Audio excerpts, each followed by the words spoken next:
Assalamualaikum guys, I am Faraz Ahmed from Speak Up channel, and in this video I will tell you about use of there, that how can you use of there and how can you make the sentence by using there. तो इस video को आप पूरा देखिएगा और इसको भाई skip नहीं कीजिए ताकि आपको आगे जाके कोई कंफ्यूजन ना हो, कोई डिफिकल्टी ना हो। और इसमें मैंने पूरी डिटेल में बताया कि यानी यूज ऑफ देयर का पास्ट, यूज ऑफ देयर का फ्यूचर, यूज ऑफ देयर का प्रेजेंट, कि आप यानी इसके सेंटेंस को पास्ट में, फ्यूचर में और प्रेजेंट में कैसे बना सकते हैं मैंने कंप्लीट बताया। और उसमें मैंने सारे स्ट्रक्चर बताए, और स्ट्रक्चर अगर आप याद रखेंगे तो आपको सेंटेंस बनाने में काफ़ी आसानी होगी, because structure is the most important to make any sentence. Okay, तो बिना टाइम वेस्ट के हम स्टार्ट करते हैं। I request you to subscribe my channel and please don't forget to subscribe my channel and also like and share my all videos. So let's start the video.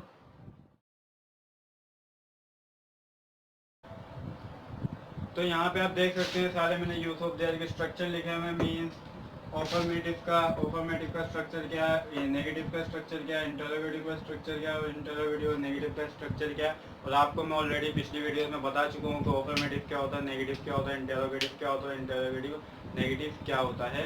या आप अगर आपको नहीं देखा या आप मेरे चैनल पर न्यू हैं तो आप मेरी पिछली वीडियो देख सकते हैं, उसमें मैंने डिटेल में बताया कि ये सारी चीज़ें क्या होती हैं। ठीक है, तो नीचे मैंने कुछ एग्जाम्पल्स लिखी हैं। और use of their is the most important.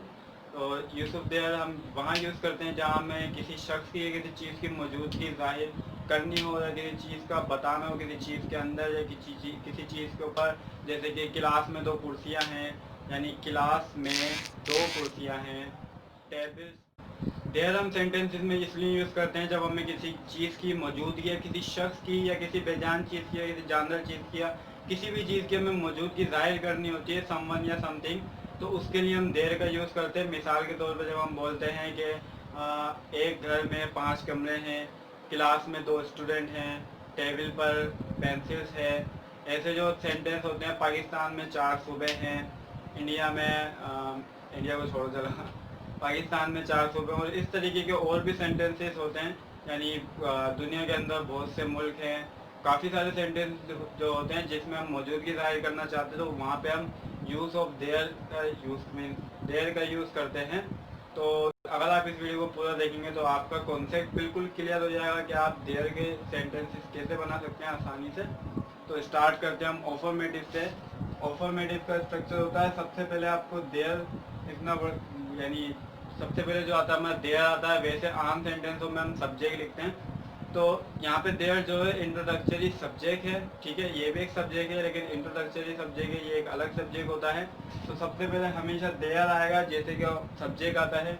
There के बाद आप हेल्पिंग वर्ब लगाएंगे, और हेल्पिंग वर्ब आप उसी हिसाब से लगाएंगे जिस हिसाब से, मीन अगर आप एक चीज़ की बात कर रहे हैं, जैसे टेबल पर एक पेंसिल है, तो एक चीज़ है यानी सिंगुलर है, तो आप इस लगाएंगे, जैसे मैं आपको पहले बता चुका हूँ कौन सा एडवर्ब किसके साथ यूज़ होता है। और अगर कोई सब्जेक्ट यानी कोई चीज़ जो है वो प्लूरल है, यानी एक से ज़्यादा है, तो आप आर भी लगाएंगे। एम तो वैसे इसमें यूज़ होता नहीं है। ठीक है, तो पास्ट प्रेजेंट का ऐसे ही सारा कुछ चलेगा, वो मैं आपको एग्जाम्पल्स में बता दूंगा। तो फिर आप हेल्पिंग वर्ब लगाएंगे, ये इसका स्ट्रक्चर है, देयर प्लस हेल्पिंग वर्ब।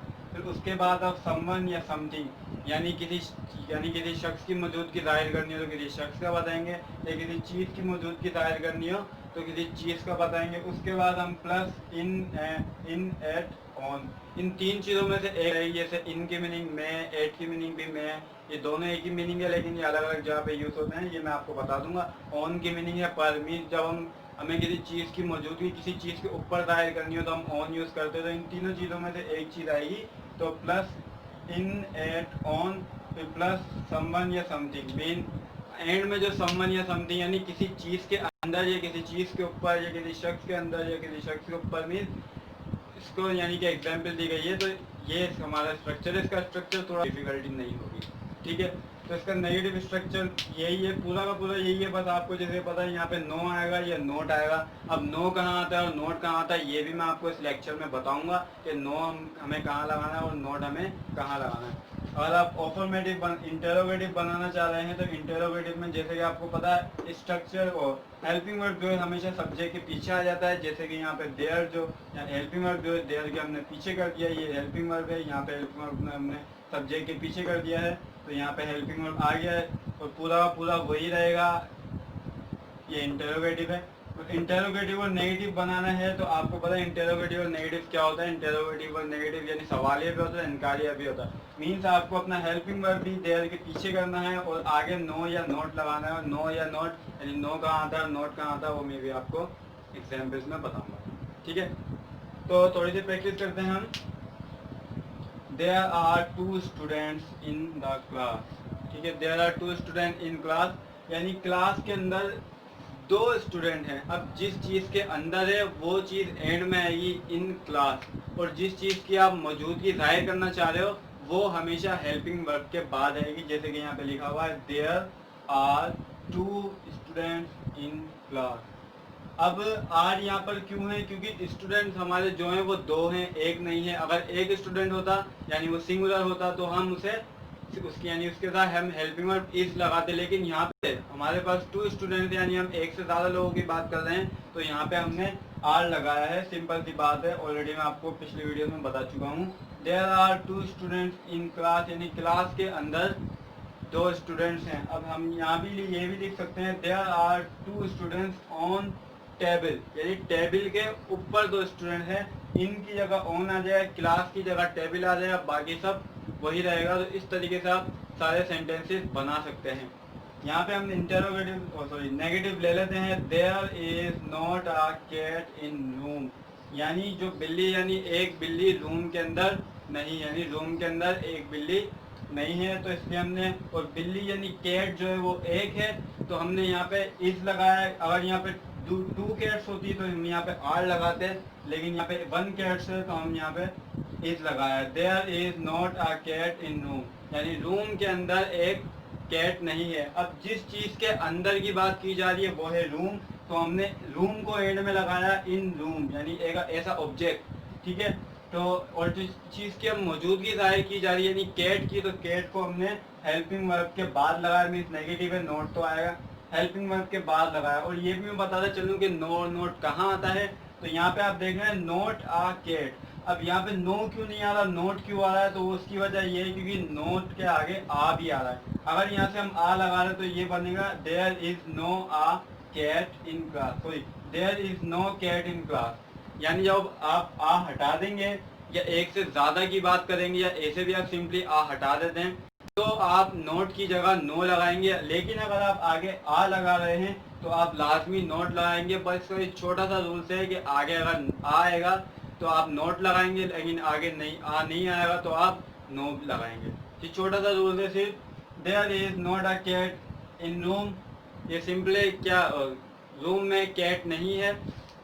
ठीक है, ये हमारे हम बात करते हैं इंटरोगेटिव की। Are there 2 boxes on the table यानी टेबल पर जो है 2 बॉक्सेस हैं, टेबल पर जो 2 डब्बे हैं। ठीक है, तो यहाँ पे हमने आर जो है हेल्पिंग वर्ब इसलिए लगाया है क्योंकि यहाँ पे बॉक्सेस की बात जो की जा रही है तो वो बॉक्सेस जो है 2 हैं, एक नहीं है, यानी प्लूरल है, सिंगुलर नहीं है, इसलिए हमने यहाँ पे आर लगाया है, इस नहीं लगाया। ठीक है, और इंटेरोगेटिव यानी सवाले की बात की जा रही है तो जैसे कि मैं आपको बता चुका हूँ, सवाल जब भी पूछते हैं तो हमेशा हम हेल्पिंग वर्ब को सब्जेक्ट के पीछे कर देते हैं। तो हमने यहाँ पे आर को देयर से पीछे कर दिया। यहाँ पे आर जो है देयर के आगे है क्योंकि ये ऑफर्मेटिव है, सिंपल सेंटेंस है, ये इसमें कोई सवाल नहीं है। लेकिन यहाँ पे आर हमने इसलिए पीछे किया है क्योंकि इसमें सवाल पूछे गया, क्वेश्चन मार्क लगा हुआ है, यू कैन सी ऑलरेडी। तो यहाँ पे क्वेश्चन मार्क लगा हुआ तो इसलिए हमने इसमें सवाल किया है, इसलिए हमने इसको हेल्पिंग वर्ब को पीछे कर दिया। यानी जिससे जो भी सेंटेंस आपको सवाल या बनाना हो, में से इंटरोगेटिव बनाना हो, तो आप छोटा सा काम कीजिए, बस हेल्पिंग वर्ब को सब्जेक्ट के पीछे कर दीजिए। ठीक है, आगे चलते हैं। Is there no your friend in your school, क्या आपके स्कूल में आपका दोस्त नहीं है, मीन्स क्या आपके स्कूल में आपका दोस्त नहीं है।